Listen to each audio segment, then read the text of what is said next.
ಕರ್ನಾಟಕದ mystery lady Sujata Bhat ಇವತ್ತು ಅವ್ರು ನನ್ನ ಜೊತೆಗಿದ್ದಾರೆ. ಮಗಳ ಆಸ್ತಿ ಕೇಳ್ಕೊಂಡು ಬಂದರು.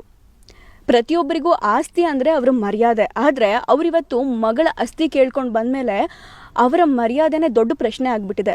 ಅವ್ರಿಗೆ ಸಾಕಷ್ಟು ಪ್ರಶ್ನೆಗಳು ಕೇಳೋಕಿದೆ. ಕರ್ನಾಟಕದ ಜನತೆ ಅನನ್ಯ ಭಟ್ ಕತೆ ಏನು, ಅವ್ರ ಕತೆ ಏನು ಅಂತ ಬನ್ನಿ ಸುಜಾತಾ ಭಟ್ ಅವ್ರನ್ನೇ ಮಾತಾಡ್ಸೋಣ. ನಮಸ್ಕಾರ. ನಮಸ್ಕಾರ ಅಮ್ಮ, ನಾನು ಡೈರೆಕ್ಟಾಗಿ ಕ್ವೆಶ್ಚನ್ ಕೇಳಿಬಿಡ್ತೀನಿ. ಅನನ್ಯ ಭಟ್ ನಿಮ್ಮ ಮಗಳು ಅನ್ನೋ ಕತೆ ಸತ್ಯನಾ ಸುಳ್ಳ? ಸುಳ್ಳು. ಅನನ್ಯ ಭಟ್ ಅನ್ನೋ ಮಗಳೇ ಇರಲಿಲ್ಲ ನಿಮಗೆ? ಯಾಕಮ್ಮ ಸುಳ್ಳು ಹೇಳಿದ್ರಿ? ಕೆಲವರು ವ್ಯಕ್ತಿಗಳು ಹೇಳು ಅಂತ ಹೇಳಿದರು, ಹಾಗಾಗಿ ನಾನು ಅದನ್ನು ಹೇಳಬೇಕಾಗಿದ್ದ ಪರಿಸ್ಥಿತಿ ಬಂತು. ಯಾವ ವ್ಯಕ್ತಿ ಹೇಳಿದ್ದು? ಗಿರೀಶ್ ಮಟ್ಟಣ್ಣ, ಜಯಂತಿ ಟಿ ಇವರೆಲ್ಲ ಹೇಳಿದರು. ಹಾಗಾಗಿ ನಾನು ಆ ಒಂದು ಇದನ್ನು ನಾನು ಆಸ್ತಿಯ ಇದಕ್ಕೋಸ್ಕರ ಈ ವಿಚಾರವನ್ನು ಹೇಳಿ ಅಂತ ಹೇಳಿದರು, ಅದಕ್ಕೆ ಹೇಳಿದ್ದೆ ನಾನು. ನಿಮಗೆ ಆಸ್ತಿ ಸಮಸ್ಯೆ ಇತ್ತು, ಅದಕ್ಕೋಸ್ಕರ ಅವರು ಈ ಕಥೆನ ಹೇಳ್ಕೊಟ್ರು, ನೀವು ಹೇಳಿದ್ರಿ. ಹೌದು. ಎಷ್ಟು ನಿಮಗೆ ಡಿಮ್ಯಾಂಡ್ ಮಾಡಿದ್ರು? ದುಡ್ಡಿಗೋಸ್ಕರನ ನಿಮ್ಮ ಆಸ್ತಿ ಬರಲಿ ಅಂತನ? ನನಗೆ ದುಡ್ಡಿಗೋಸ್ಕರ ಯಾರೂ ಡಿಮ್ಯಾಂಡ್ ಮಾಡಿಲ್ಲ. ನಾನು ಯಾರಿಗೂ ದುಡ್ಡಿಗೋಸ್ಕರ ಡಿಮ್ಯಾಂಡು ಮಾಡಲೂ ಇಲ್ಲ. ನಾನು ಆಸ್ತಿ ನನ್ನ ಸೈನ್ ಇಲ್ಲದೆ, ನನ್ನ ಒಂದು ಇದಿಲ್ಲದೆ ಹೇಗೆ ಕೊಟ್ಟರು ಅನ್ನುವಂಥ ಒಂದು ಮಾಹಿತಿಯನ್ನು ನಾನು ಕೇಳಿದೆ. ನನ್ನ ತಾತನ ಆಸ್ತಿ ಅದು, ಅದನ್ನು ಮೊಮ್ಮಕ್ಕಳಿಗೆ ಹಕ್ಕಿದೆ. ಸೈನಿಂಗ್ ಅಥಾರಿಟಿ ಮೊಮ್ಮಕ್ಕಳಿಗೆ ತಗೊಳ್ಳೇಬೇಕಲ್ವಾ, ಅದನ್ನು ಹೇಗೆ ಇವರು ಕೊಟ್ಟರು ಅಂತ ನಾನು ಒಂದು ಮಾತನ್ನು ಕೇಳಿದೆ. ಅದು ಖಚಿತ. ನೀವು ಫೋಟೋ ರಿಲೀಸ್ ಮಾಡಿದ್ದು ಅನನ್ಯ ಭಟ್ ಅಂತ? ಫೇಕು. ಎಲ್ಲ ಫೇಕ್? ಹೌದು, ಅದೆಲ್ಲ ಫೇಕೆ. ಅದು ಫೇಕೆ, ಅದು ಗ್ಯಾರಂಟಿ, ಅದು ಫೇಕೆ. ಹಾಗಿದ್ರೆ ಎಷ್ಟು ಜನರ ಭಾವನೆ ಧರ್ಮಸ್ಥಳ ಅನ್ನೋದು, ಆ ಜನರ ಭಾವನೆಗಳ ಜೊತೆ ನೀವು ಆಟ ಆಡಿದ್ರಿ ಅಂತ ಅನಿಸ್ಲಿಲ್ವಾ? ನಾನು ಜನರ ಭಾವನೆಗಳ ಜೊತೆ ಆಟ ಆಡಲಿಲ್ಲ. ಆಟ ಆಡುವ ಹಾಗೆ ಇವರೆಲ್ಲ ಮಾಡಿದರು ನನ್ನನ್ನು, ನನ್ನ ತಲೆಯನ್ನು ಇದು ಮಾಡಿ, ಪ್ರವೋಕ್ ಮಾಡಿ. ಜಸ್ಟ್ ನಿಮಗೆ ನಿಮ್ಮ ಆಸ್ತಿ ಬೇಕಿತ್ತು, ಆಸ್ತಿ ಬೇಕಿತ್ತು ಅನ್ನೋದಕ್ಕಿಂತ ಹೆಚ್ಚಾಗಿ ನಿಮ್ಮ ಸೈನ್ ತಗೋಬೇಕಿತ್ತು ಅನ್ನೋ ಒಂದೇ ಒಂದು ಕಾರಣಕ್ಕೆ ಅನನ್ಯ ಭಟ್ ಅನ್ನೋ ಹೆಸರನ್ನು ನೀವು ತಂದ್ರಿ. ಹೌದು, ಅದು ಸೈನ್ ತಗೊಳ್ಬೇಕಾಗಿತ್ತು. ಆಮೇಲೆ ದೇವರನ್ನು ಇವರು ಜೈನರಿಗೆ ಕೊಟ್ಟರು ಅನ್ನುವಂತಹ ನೋವು ನನ್ನಲ್ಲಿ ಇದೆ. ಜೈನ ಸಂಪ್ರದಾಯಕ್ಕೆ ತಗೊಂಡು ಹೋಗಿ ಕೊಟ್ಟರು ಅನ್ನುವಂತಹ ನೋವು ನನ್ನಲ್ಲಿ ಇದೆ. ಆಮೇಲೆ ಏನು ಅಂತ ಹೇಳಿದರೆ, ಆ ದೇವರನ್ನು ಯಾವುದಾದ್ರೂ ಒಂದು ಟ್ರಸ್ಟಿಗೆ ಕೊಡ್ಬೋದಾಗಿತ್ತು. ಬೇಕಾದಷ್ಟು ದೇವಸ್ಥಾನಗಳಿದ್ವು, ಅಲ್ಲಿಗಾದರೂ ಕೊಟ್ಟಿದ್ರೆ ನನಗೆ ನಾನು ಈ ಪ್ರಶ್ನೆಯನ್ನು ನಾನು ಇದು ಮಾಡ್ತಿರಲಿಲ್ಲ. ಹಾಗಾಗಿ ನಾನು ಈ ಪ್ರಶ್ನೆಯನ್ನು ನಾನು ಮಾಡಬೇಕಾಗಿ ಬಂದಿದೆ. ಒಬ್ಬ ಫ್ಯಾಮಿಲಿಯಲ್ಲಿ ಒಂದು ಮಗಳು ಇಲ್ಲ ಅಂತ ಹೇಳಿದರೆ, ನನಗೂ ಆ ಮಗಳನ್ನು ಧಿಕ್ಕರಿಸಿದ್ದಾರೆ ಅಂದರೆ ಅದು ಎಷ್ಟು ನೋವಾಗುತ್ತೆ ಅನ್ನೋದು ನನಗೆ ಗೊತ್ತಿದೆ.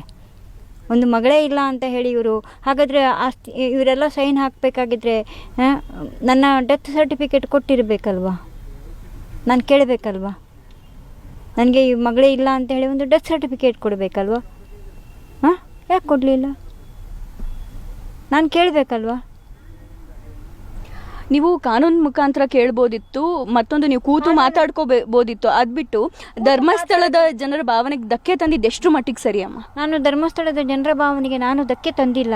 ಧಕ್ಕೆ ತರುವ ಹಾಗೆ ನನ್ನ ಪ್ರವೋಕ್ ಮಾಡಿದ್ರು. ಎಷ್ಟೊಂದು ಧರ್ಮಸ್ಥಳ ಗ್ರಾಮಕ್ಕೆ, ನಾನು ಧರ್ಮಸ್ಥಳ ದೇವಸ್ಥಾನಕ್ಕೆ ನಾನು ಯಾವತ್ತೂ ಧಕ್ಕೆ ತಂದಿಲ್ಲ. ಧರ್ಮಸ್ಥಳ ಗ್ರಾಮದಲ್ಲಿ ನಾನು ಇದು ಮಾಡಿರೋದು ಅಷ್ಟೇ. ನಾನು ಧರ್ಮಸ್ಥಳ ಗ್ರಾಮ ಅಂತ ನಾನು ಮಾಡಿದ್ದೀನಿ.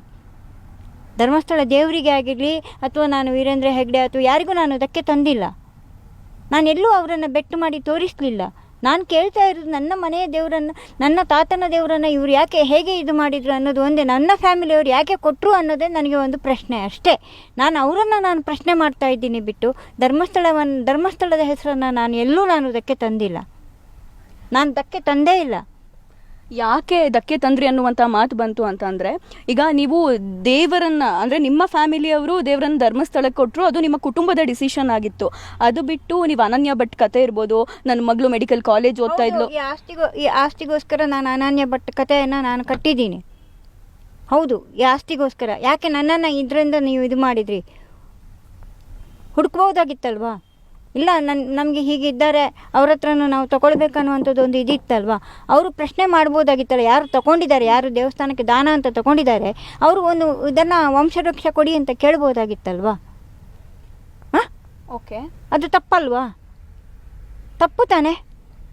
ಹಾಗಾದರೆ ಮುರೇ ಹೆಣ್ಣು ಮಕ್ಕಳಂದರೆ ನಾನೆಲ್ಲಿಂದ ಬರ್ತೀನಿ? ಹಾಂ, ತಪ್ಪಲ್ವಾ ಅದು? ನಾನು ಕೇಳಿದ್ರಲ್ಲಿ ಏನಿದೆ? ನಾನು ಧರ್ಮಸ್ಥಳವನ್ನು ಎಲ್ಲೂ ನಾನು ಯಾರನ್ನು ನಾನು ಇದು ಮಾಡಿಲ್ಲ. ಇವ್ರು ಯಾಕೆ ಇದಕ್ಕೆ ಅವರಿಗೆ ಕೊಟ್ಟರು ಅನ್ನುವಂಥದ್ದು ಮಾತ್ರ ನಾನು ಪ್ರಶ್ನೆ ಮಾಡ್ತಾ ಇದ್ದೀನಿ. ಯಾಕೆ ಬೇರೆ ಯಾರೂ ಇರಲಿಲ್ವಾ ಕೊಡೋಕ್ಕೆ? ಅಂದರೆ ಇವರಿಗೆ ಕೋಟ್ಯಾಂತರ ರೂಪಾಯಿ ಬೇಕಾಗಿತ್ತು ಅಲ್ವಾ? ದುಡ್ಡು ತಗೊಂಡಿರೋರು ಯಾರು ಇಲ್ಲಿ? ಹಾಂ, ನನಗೆ ದುಡ್ಡಿನ ಅವಶ್ಯಕತೆ ಇಲ್ಲ ಮೇಡಮ್. ನಾನು ದುಡ್ಡು ಜೀವನ ನಡೆಸ್ತೀನಿ. ನನಗೆ ದುಡ್ಡಿನ ಅವಶ್ಯಕತೆ, ನನಗೆ ದುಡ್ಡು ಬೇಕು ಅಂತ ನಾನು ಎಲ್ಲೂ ಇದು ಮಾಡಲಿಲ್ಲ, ಭಿಕ್ಷೆನೂ ಎತ್ತಿಲ್ಲ. ನಾನು ಸ್ವತಃ ನಾನು ಸ್ವಾಭಿಮಾನಿ. ನಾನು ದುಡ್ದು ತಿಂತೀನಿ ಬಿಟ್ಟು ನಾನು ಯಾರ ಹಂಗಲ್ಲೂ ನಾನು ಬದುಕಲಿಕ್ಕೆ ಇಷ್ಟ ಇಲ್ಲ. ಇಷ್ಟು ವರ್ಷದಿಂದನೂ ನಾನು ಯಾರ ಹಂಗಲ್ಲೂ ನಾನು ಬದುಕಲಿಲ್ಲ. ಲಿವಿಂಗ್ ಟುಗೆದರಲ್ಲಿ ಇದ್ರೂ ನಾನು ದುಡ್ದು ನಾನು ಅವರನ್ನು ಸಾಕಿದ್ದೀನಿ ಬಿಟ್ಟು ನಾನು ಯಾರ ಹಂಗಲ್ಲೂ ನಾನು ಬದುಕಲಿಲ್ಲ ಮೇಡಮ್. ಖಂಡಿತ ನನಗೆ ನಿಮ್ಮ ನೋವು ಅರ್ಥ ಆಗ್ತಿದೆ. ಕಡೆಯದಾಗಿ ನಂದು ಪ್ರಶ್ನೆ ಇಷ್ಟೇ, ನಿಮ್ಮ ಕುಟುಂಬದ ಸಮಸ್ಯೆ ಇತ್ತು, ಆಸ್ತಿಗೋಸ್ಕರ ಅವ್ರ ಸಿಗ್ನೇಚರ್ ಹಾಕಿಸ್ಕೊಂಡಿಲ್ಲ, ದೇವ್ರನ್ನ ಧರ್ಮಸ್ಥಳಕ್ಕೆ ಕೊಟ್ಬಿಟ್ರು, ಅದೆಲ್ಲ ಯೋಚನೆ ನಿಮಗಿತ್ತು. ಆ ಎಲ್ಲ ನೋವು ಸಂಕಟಕ್ಕಿಂತ ಇವತ್ತು ಕರ್ನಾಟಕದ ಜನ ಈ ಕೇಸ್ ವಿಚಾರವಾಗಿ ನಿಮ್ಮ ಕ್ಯಾರೆಕ್ಟರ್ ತೇಜೋವಧ ಆಗ್ತಾ ಇದೆ. ಈ ವಯಸ್ಸಿನಲ್ಲಿ ನೀವು ಅನುಭವಿಸಬಾರ್ದನ್ನೆಲ್ಲ ಅನುಭವಿಸ್ತಾ ಇದ್ದೀರಾ. ಬೇಕಿತ್ತ ಇದು? ನನಗೆ ಬೇಡ ಆಗಿತ್ತು. ಇವರೆಲ್ಲ ನನ್ನನ್ನು ಒಂದು ಕೂಪ ಮಾಡಿಕೊಂಡು ನನ್ನನ್ನು ನನಗೆ ಈ ರೀತಿಯೆಲ್ಲ ಆಗುತ್ತೆ, ಇಷ್ಟರ ಮಟ್ಟಕ್ಕೆ ಹೋಗುತ್ತೆ ಅನ್ನೋದು ನನಗೆ ಗೊತ್ತಿರಲಿಲ್ಲ ಮೇಡಮ್. ದಯವಿಟ್ಟು ನನ್ನ ಒಂದು ಇದನ್ನು ಇವರು ದುರುಪಯೋಗ ಮಾಡ್ಕೊಂಡು ಬಿಟ್ಟರು.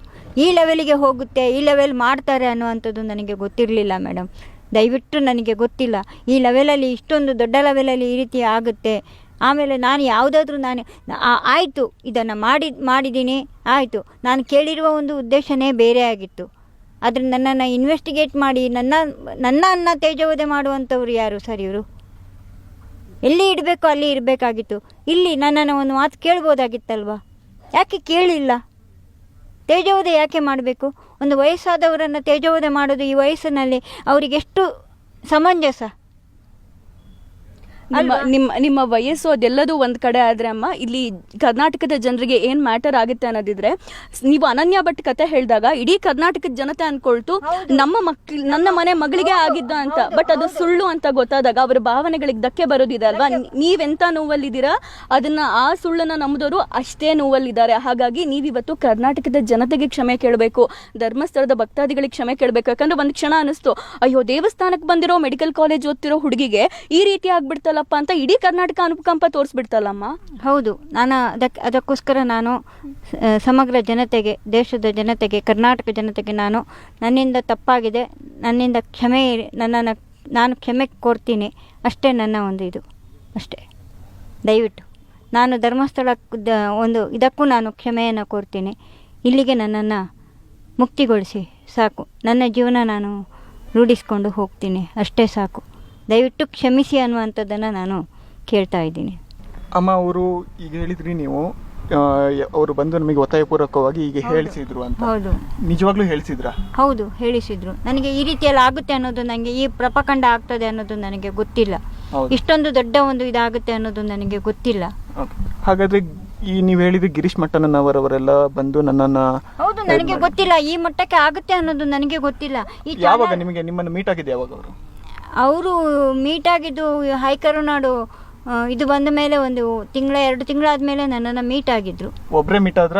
ಎಷ್ಟು ಜನ ಇದ್ರು? ಇಲ್ಲ, ಒಬ್ಬರೇ ಬಂದು ಮೀಟ್ ಆಗಿರೋದು. ಏನ್ ಹೇಳಿದ್ರು?